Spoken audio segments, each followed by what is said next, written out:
Hola, bienvenidos a toda la comunidad de IMF. Buenas tardes aquí de Madrid.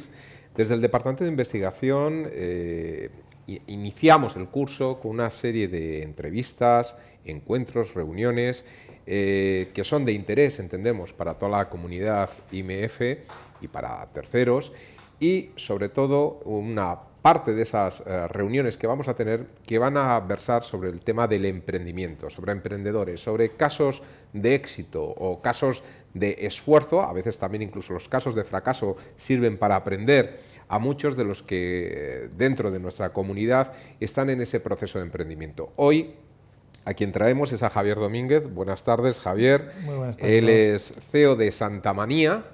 Esto es una startup, una empresa que arranca en el mundo de las destilerías urbanas con una serie de características que nos han resultado especialmente interesantes. Y es que ellos, pues bueno, dentro de su business plan inicialmente, ahora nos contará un poquito más Javier, pues tenían previsto un levantamiento de fondos a través de esta herramienta que ahora él nos definirá más pormenorizadamente, del crowdfunding, un valor de unos 450.000 euros, y sin embargo lograron levantar al final casi 1.300.000 euros para este proyecto, con el interés añadido que haciendo esto desde aquí, desde España.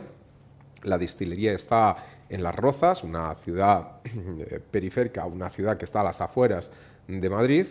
Sin embargo, hicieron este crowdfunding en libras esterlinas, es decir, que hicieron una operación que desde el punto de vista financiero pues tiene una cierta complejidad, y sin embargo utilizaron a través de una herramienta, una plataforma para estos temas de crowdfunding como es Crowdcube, pues consiguieron en una moneda internacional distinta levantar fondos para este proyecto. Una de las cosas que a mí más me ha llamado la atención, y por donde voy a empezar de forma muy directa, es que, bueno, pues tanto Javier como sus socios que inician este proyecto vienen con una formación de ingenieros de telecomunicaciones, es decir, nada que ver a priori con las destilerías, más allá de las fiestas de facultad.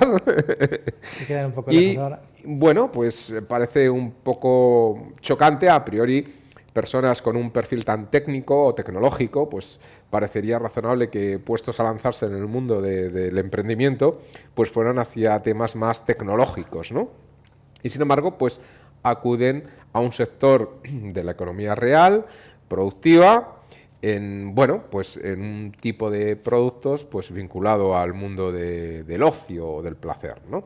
Entonces me gustaría saber por qué no emprendieron en este mundo de la tecnología, más afín a vuestra formación, y saltáis a este otro mundo, ¿no? Muy bien, pues nada, primero buenas tardes a todos. La verdad es que en esto del emprendimiento, lo lógico, efectivamente, es centrarte un poquito en el sector en el cual no solo tienes tus conocimientos, además tienes los contactos y la capacidad de conseguir financiación para cualquier proyecto. Lo que pasa es que este es un proyecto que arranca también en esa época de la vida donde lo que te entusiasma es emprender algo y hacer algo completamente diferente. Digamos que para una persona que lleva, un grupo de personas que lleva trabajando en telecomunicaciones toda la vida, lo que a veces no gusta es volverse a dedicar a otro proyecto. Esto se hace 3 años, 2014, ya tenéis un bagaje profesional de al menos 10 años de experiencia, entre 5 y 10 años y alguno más, Y algunos más. de experiencia profesional, y saltáis a este mundo, ¿no? Claro, o sea, llegas a ese momento en la vida donde quieres hacer algo diferente, donde te apasiona, donde has trabajado en muchos proyectos basados en ingeniería, basados en telecomunicaciones, al final proyectos de negocio, y donde te planteas ese reto de hacer algo completamente diferente. Y yo creo que en ese impasse en el que estás dispuesto a ver proyectos nuevos, aparece esta idea loca que inicialmente queda en una conversación entre amigos. Oye, ¿y por qué no nos dedicamos a hacer ginebra ahora que se va a poner de moda? Oye, ¿te acuerdas aquellos tiempos en la universidad en la que tanto nos gustaba la ginebra? ¿Vale? Y de repente le empiezas a dar vueltas, oye, y te lo empiezas a tomar en serio. Inicialmente lo arrancas como un hobby, pero te empieza a entusiasmar. Te empiezas a dar cuenta que aunque no vengas del sector, el hecho de querer crear algo nuevo empieza de alguna forma a tirar de ti. Pero Poco a poco, hasta que te lo vas planteando, y en paralelo llega un momento que lo dejas de que sea un hobby a que se convierta en un sueño. Y entonces llega ese día en el que te tienes que plantear, me olvido y sé que como me olvide puedo arrepentirme de no haber intentado por lo menos ese proyecto de locura, o B, tiro para atrás, ¿vale? Nosotros, la verdad es que no fue una decisión fácil, porque tienes que salir de tu zona de confort.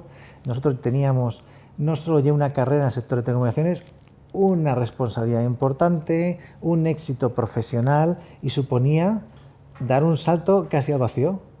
Lo meditamos, efectivamente yo creo que el 98% de los encuestados opinaban que teníamos algún tipo de fiebre y que estábamos completamente enfermos, pero decidimos correr la oportunidad, dejar correr la oportunidad, perdón, y tirarnos a ese vacío que luego resultó ser hace 4 años el proyecto que a día de hoy estamos montando, que es un proyecto que cada vez es menos proyecto y más empresa, y que nos ha permitido no solo disfrutar mucho, sino poner en práctica muchísimas de todas las lecciones que veníamos aprendiendo de vuestra experiencia profesional. En otros sectores y demás. Al final hemos cambiado cables por destilados, pero el negocio es.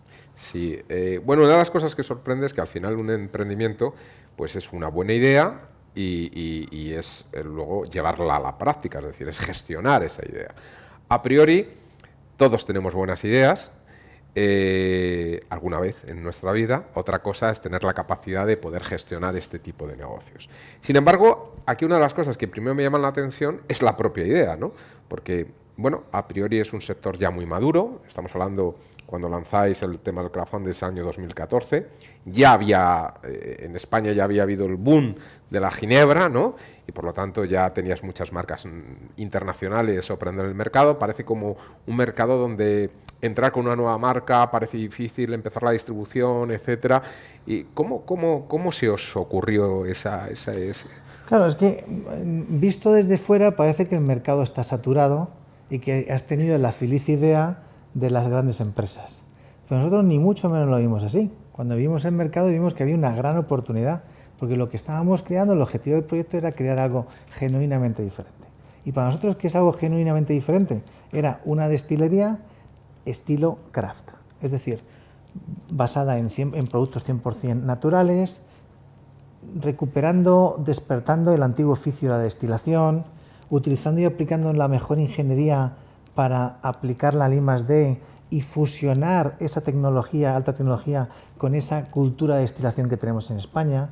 Por lo tanto, nosotros cuando empezamos a ver esa oportunidad de mercado, esa oportunidad de negocio, es que no existe una destilería urbana, no solo en España, tampoco la existía en Europa como tal. Las destilerías son empresas donde producen destilados, normalmente alejados de la ciudad, gran tamaño, grandes empresas.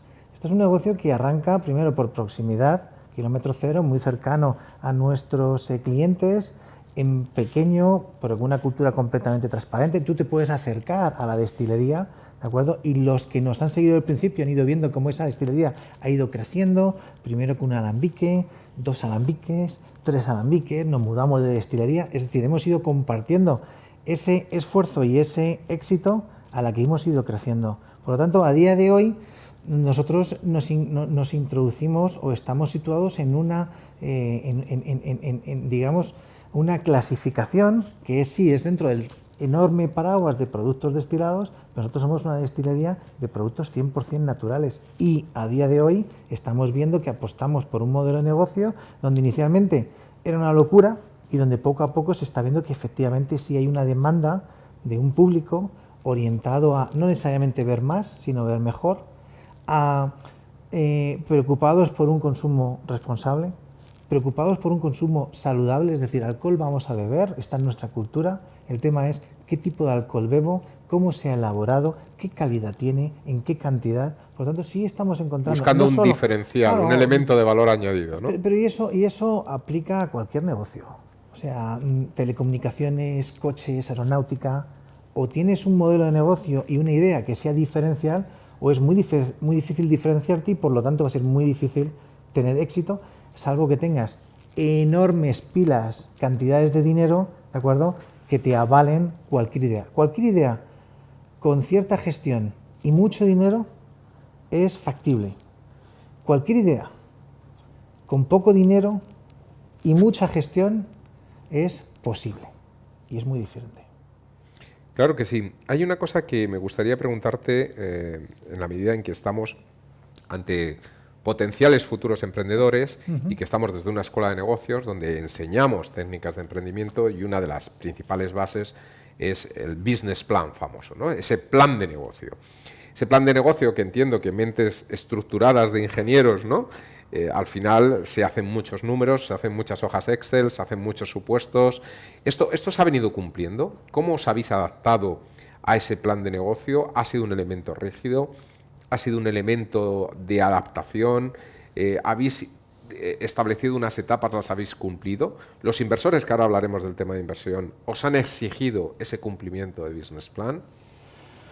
Es una buena pregunta. Lo primero, si nosotros miramos a nuestra propia experiencia profesional en grandes empresas, yo siempre lo he dicho, mucho PowerPoint, poco Excel.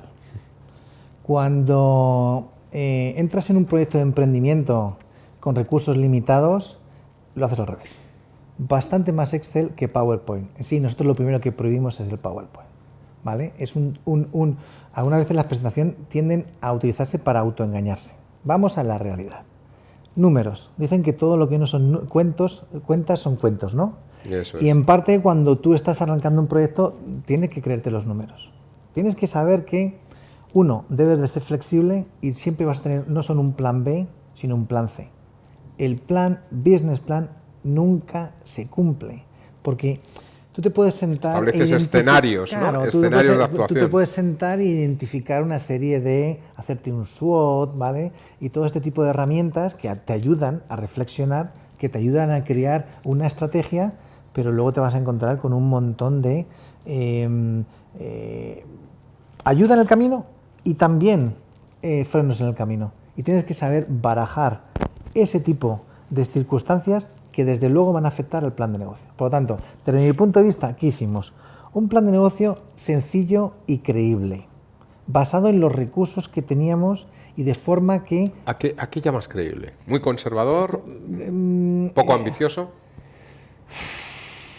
Yo soy más partidario de planes de negocio conservadores tirando a pesimistas. Pero al final tienes que dar una TIR, porque si no, no levantas capital. Sí. ¿Qué rentabilidades estáis ofreciendo? El tema efectivamente es cómo vas a levantar capital en una primera fase del proyecto.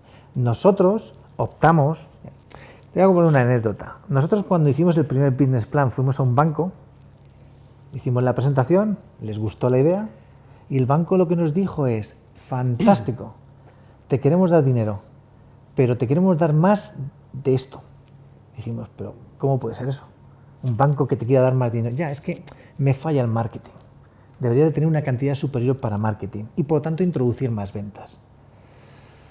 Lo fácil hubiese sido, sí, es cierto, más publicidad, más marketing, más venta. Pero sin embargo optamos por, no, mejor, ¿vale? Vamos a ser pesimistas en un arranque, no necesitamos tanto dinero, prefiero refinanciarme una vez que damos resultados. Solución, el banco no te da dinero, nosotros arrancamos con una primera fase de Friends and Family.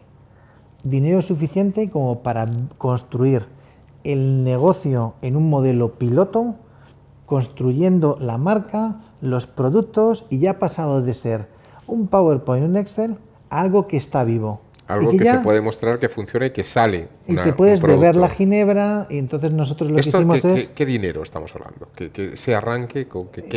La verdad es que nosotros nos tuvimos que rascar bastante el bolsillo, por lo tanto, yo siempre he dicho que en esto del emprendimiento es importante tener a la familia apoyándote, porque te está jugando muchas veces hasta tu propia casa, ¿no? Si crees en el proyecto y lo consigues, 300, 400, 500.000 euros son cantidades que te vas a arriesgar, que no vas a depender del banco y que eso te va a ayudar luego en muchas, como decía, en una segunda fase. Primero, porque efectivamente ya tienes algo que está vivo, que es material. Porque has demostrado que has jugado tu dinero. Segundo, porque ya has demostrado que has jugado tu dinero. Luego, ¿vale? ¿Crees en el proyecto? Luego crees en el proyecto y luego además gran parte del capital es tuyo porque tú sabes que has invertido el dinero, no le pertenece a un tercero, lo que da también una serie de... le da también tranquilidad al siguiente inversor y a partir de ahí puedes optar por ciertos mecanismos. Entonces, ya te vas al banco, efectivamente ya es una empresa solvente, estás empezando a ganar dinero, te van a dar financiación de forma proporcional a lo que estás haciendo, ¿vale? Y luego también te puedes ir a buscar otros socios, ¿de acuerdo? Que ya están viendo que efectivamente hay un equipo que sabe gestionar el proyecto, que lo que inicialmente te habían dicho que el 98% que era una locura, oye, pues no es un calentamiento de estos señores, sino realmente... No está mala la ginebra, no está mala, ya la pueden probar. Claro, y entonces nosotros al año nos encontramos en una situación donde teníamos una destilería pequeñita, con un alambique, ya cargados con varias medallas internacionales, y lo primero que tuvimos que levantar la mano y decir, bueno, y ahora sí nos hace falta dinero, porque ahora nos tenemos que ir a unas instalaciones superiores, que podamos abrir al público, que podamos tener una capacidad de producción sostenible, pero la gente, los inversores, sabían dónde iba el dinero. Javier, ¿y por qué el crowdfunding? ¿Por qué no acudiste en esa segunda etapa ya al banco que te quería dar dinero, ¿no? Es decir, sí, llegas, te quiere dar más porque ve errores en lo que hipotéticamente eran errores para ellos, ¿no? Deficiencias, digamos, en ese business plan, poco dinero en marketing, esto necesita más publicidad, etcétera. Decidís dejar el banco de lado, echamos del Friends and Family y bolsillo propio, y a partir de ahí arrancamos, esto empieza a funcionar. Ahora a lo mejor es el momento de acudir al banco y que me dé el banco esta financiación más cuantiosa, etcétera, y sin embargo giráis hacia el crowdfunding. Claro, lo normal era el banco. Pues es que en este negocio no hay nada normal. Arrancamos siendo un proyecto, casi una aventura loca, ¿de acuerdo? En el que los temas siempre hay que verlos desde otro ángulo. ¿Qué nos planteamos nosotros? Efectivamente, si el banco me quiere dar el dinero, vale. Por lo tanto, siempre con distintos planes. Plan A, el banco me da el dinero. Plan B, todos los países, en todas las comunidades, hay siempre proyectos de investigación en un proyecto que en este caso, ¿vale? Aunque sea dentro de la industria alimentaria, tiene bastante investigación. Por lo tanto, oye, subvenciones para que te pueda ayudar tu gobierno local, ¿vale? Y tercero, a nosotros se nos ocurrió una que era mejor que la del banco, que era, ¿y por qué no cojo una pequeña parte de la compañía y la distribuyo a través de una campaña de crowdfunding en muchos microsocios? Si te fijas, el banco te va a dar dinero, pero sigues estando solo.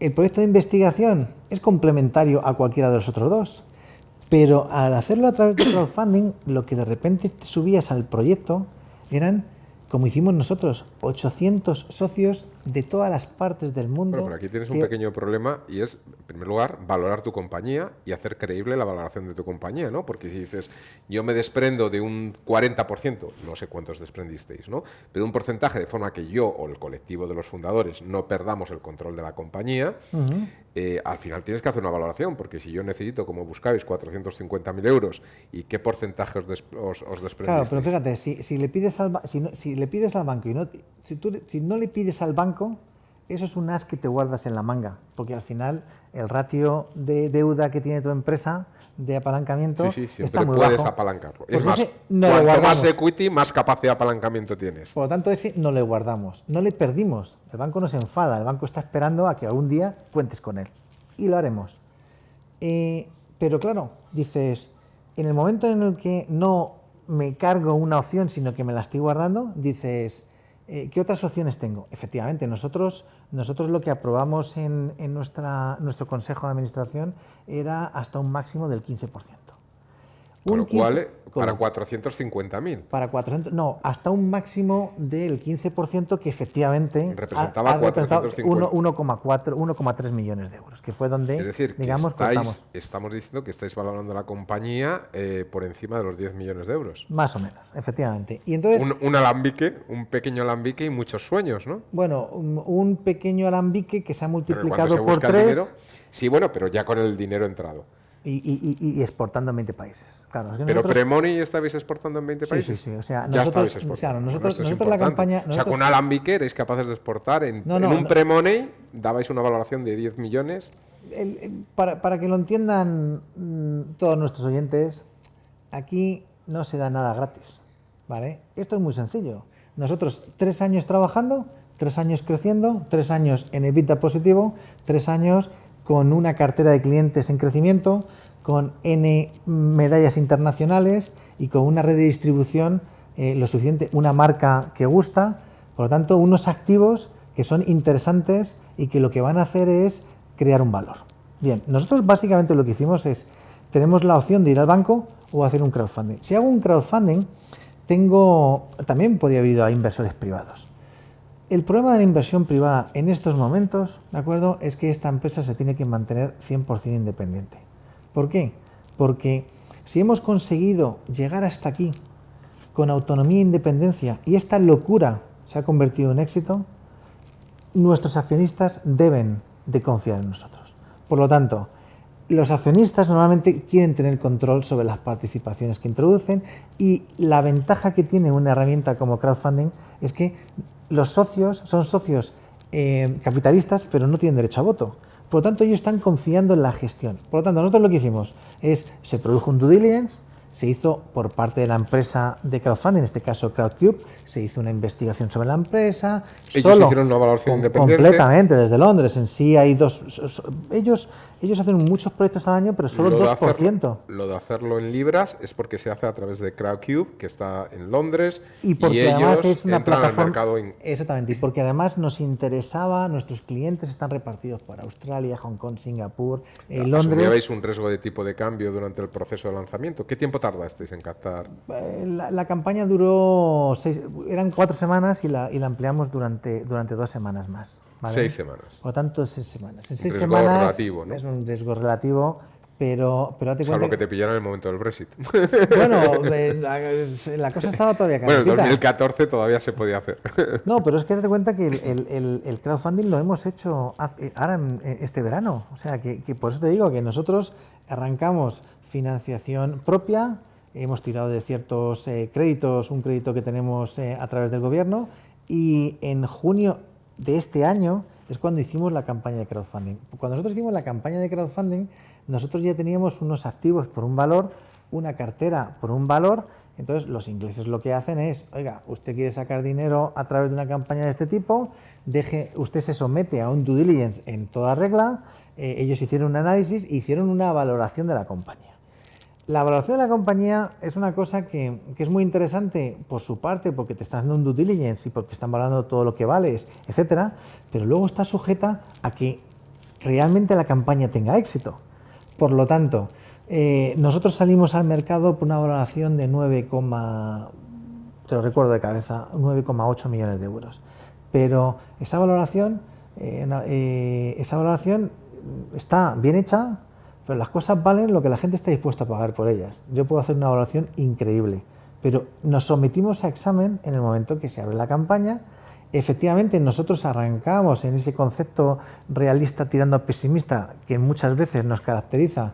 Vamos a ser cautos, pedimos 450.000 euros, que eran los que podíamos justificar mínimos para seguir creciendo en nuevas infraestructuras, y nos vimos desbordados porque llegamos al 1,3 millones de euros. Lo cual, el beneficio de una campaña de crowdfunding, volviendo a versus el banco, es que además el mercado está pujando por la empresa, está ratificando que tu modelo de negocio funciona y lo sometes a una comunidad de usuarios, y donde al final entran 800 que efectivamente están diciendo, señores, yo me considero sabio en la gestión de mi dinero y quiero invertir por estos señores. ¿Qué tira esperada ofrecíais al inversor? Nosotros básicamente el compromiso que hemos adquirido es multiplicar el valor de la compañía por 4 por 5 en 3 años, ¿de acuerdo? Por lo cual, multiplicar por 4 por 5 en 3 años. Estamos hablando de tires del 170%, claro, así, más o menos, ¿no? También es cierto que es un proyecto de riesgo, que es un proyecto que tiene las garantías que tienes y que si va muy bien la distribución tiene un crecimiento exponencial. También es cierto que te puedes no conseguirlo. Entonces, aquí lo que estamos valorando, obviamente nosotros, es una de las garantías que le damos a nuestros socios inversionistas, es que si esto va bien, los primeros que vamos bien somos nosotros, ¿de acuerdo? Entonces, sí queríamos poder compartir un porcentaje amplio, para que la financiación fuese interesante, ¿de acuerdo? Pero no dejamos de ser los máximos accionistas de la compañía, seguimos teniendo el control y cualquier cosa que hagamos, los primeros interesados somos nosotros. Eso da bastante confianza, como decía, sin habernos cerrado las puertas de... ¿Y cómo ofrecéis la salida? Porque dices, yo te multiplico por 4 el capital en 3 años, pero después tengo que o bien recomprarte o canalizar tu venta o ver de qué manera. Es decir, Crown Cube permite la venta en mercado secundario de esas acciones según una nueva valoración, recompras tú las acciones de ese 15% a través de un préstamo. A ver, Hay que materializar la rentabilidad, ¿no? completamente. Entonces, por un lado tenemos los típicos dividendos, que además...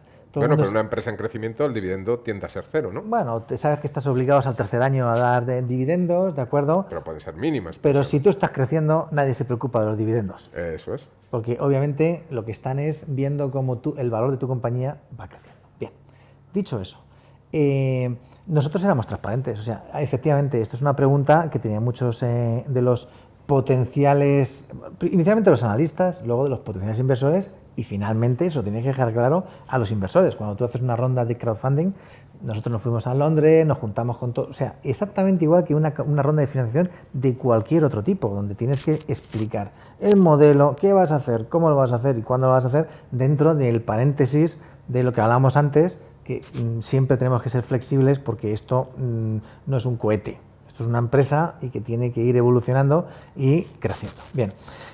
Nosotros tenemos una clara vocación de ceder un porcentaje de nuestra empresa a un socio industrial en el futuro. A través de... ¿Por qué? Pues porque realmente llega un momento donde este tipo de empresas requiere de alguien más grande para crear sinergias. Por lo tanto, era público y oficial. Entiendo, público y oficial, efectivamente. Apertura de mercados. Público y oficial, que efectivamente nosotros una parte de la compañía la pondremos en venta, ¿vale? Para dar entrada a un socio industrial con una capacidad no solo de invertir en la empresa, sino sobre todo de poder distribuir todos nuestros productos. ¿Tienen ellos prioridad en la venta? Entonces todos tenemos prioridad, por lo tanto, ahí hay una cantidad, efectivamente, que será cuestión de ver si es los accionistas de Crowdcube, si es todo el mundo al 40%, pero si eso se produce, automáticamente la gente ya vería su amortización sobre la inversión inicial y seguiría reteniendo seguramente parte del capital social, del capital de las participaciones, ya habiendo recuperado mucha la inversión. Pero aquí cabe todo. Y somos jóvenes y podemos y se puede plantear nosotros estamos ahora en un paso de pasar de sociedad limitada a sociedad anónima, por lo tanto se puede comprar, se puede producir autocartera. Crowdcube tiene la capacidad también de agrupar acciones y poderlas venderlas a un tercero dentro de los parámetros que están acordados en el pacto de socios. Gestionar o generar un mercado un mercado secundario, un mercado de cuando estos compra-venta proyectos van acciones. bien, siempre hay alternativas para gratificar, ¿de acuerdo? Y dar salida a esos socios que primero, como decíamos antes, son socios capitalistas y socios que no tienen un derecho de voto, que se acercan a ti para que tú gestiones una inversión, ¿de acuerdo? Y que tu responsabilidad es ofrecerles una salida rentable o mantenerse de forma rentable. ¿Tenéis previsto nuevos productos o estáis centrados en las ginebras? Nosotros lanzamos más productos de los que te puedes imaginar. O sea, esto es primero porque atacamos distintos mercados. Segundo porque atacamos distintos sectores. Entonces, dentro del mundo de lo que son destilados craft, es decir, que se producen, como decíamos, con ingredientes naturales, de forma artesanal, pero en bastante volumen, hecho a base de destilación. Nosotros destilamos constantemente. Un producto que se produce en 300, 400, 800 botellas es un producto destilado en muy pequeñas partidas. Nuestro secreto es que destilamos muchas veces, por lo tanto tenemos una capacidad productiva importante. Mira, nosotros arrancamos con vodka, que fuimos además el primer vodka de uva español y realmente solo hay 2 o 3 en el mundo. Somos especialistas en ginebra. Hemos hecho ginebras en España, en colaboración con empresas en Australia, en Dinamarca, o sea, todo el tema de I+D nos apasiona y hemos hecho muchísimas colaboraciones. llevamos tiempo invirtiendo bastante tiempo y dinero en ron. Nosotros cubrimos el proceso de producción y el proceso de añejamiento, y desde hace 8 meses para acá nos hemos metido también de lleno en el whisky. ¿Por qué? Porque vemos que la tendencia del mundo de espirituosos craft va cubriendo, ¿vale?, el extremo desde los alcoholes o las bebidas espirituosas blancas hasta las, como llamamos, los brown, las más marrones, y ahí hay una cantidad de bebidas en plan delicatessen, ron, whisky, ¿de acuerdo?, que no solo tiran de muchísimo más que tiene una demanda cada vez más grande en gente que quiere productos de calidad y no necesariamente marquistas. Por lo tanto, ahí estamos, que si a eso le sumas que siguen las tendencias, que somos bastante internacionales y que además tienes que vender en 20 países, necesitamos un catálogo que en esto sí nos parecemos a las grandes, que sea lo suficientemente amplio como para cubrir las necesidades de nuestros clientes.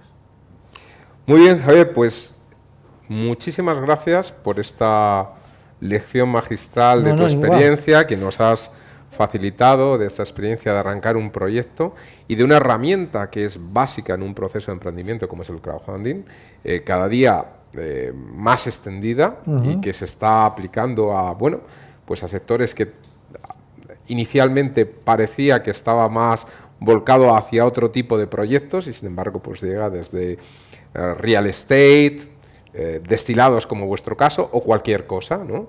Es decir, que realmente se puede comunicar al mercado. Aparecen muchas plataformas, una de ellas efectivamente Crowdcube es una de las más potentes para este tema de estrategias. Y bueno, pues invitaros a todos que la experiencia de Javier y Santamanía sirva para pensar que hay muchos proyectos que no solamente tiene. Parece que cuando pensamos en emprendimiento en el año 2017 parece que tenemos que sacar una app, ¿no?, una especie de aplicación, y no, el emprendimiento también es la vida real con un poco de imaginación, creatividad, porque al final somos todos de carne y hueso y no somos virtuales, sino que también salimos y disfrutamos y colaboramos con esa relación de la amistad que gira en torno cultural de temas como los destilados o el vino o la cerveza, que se tocan, ¿no? Así es. Que no son tan virtuales, efectivamente. En un mundo muy digital, nosotros nos bajamos del mundo virtual donde efectivamente todo el mundo está haciendo aplicaciones y es seguramente lo que teníamos que haber hecho, y queríamos construir algo que se tocase. Y la experiencia ha sido fantástica. Esfuerzo, lo que decía antes, pasión. Con eso te garantiza el 66% del éxito. Nosotros ahora miramos para atrás y nos dijimos, uff, por la que hemos pasado, ¿no? Se cometen muchos errores. Yo creo que el tema este de emprendimiento, fíjate que cuando nos llaman emprendedores, también tendemos a mirar a gente mucho más joven, y el emprendimiento realmente no tiene edad. Cualquier experiencia anterior es útil. Normalmente luego contamos las cosas buenas. Es fundamental también los errores que se cometen, porque muchas veces conseguimos arreglar las cosas aprendiendo de los errores que hemos cometido, y luego el dinero llega, si la idea es buena, si es diferente. Siempre con el mundo tan grande alguien dice, me gusta, y entonces te sientes arropado a nivel financiero. Muy bien. Pues muchísimas gracias, Javier. Pues a vosotros. Y gracias a vosotros. Gracias.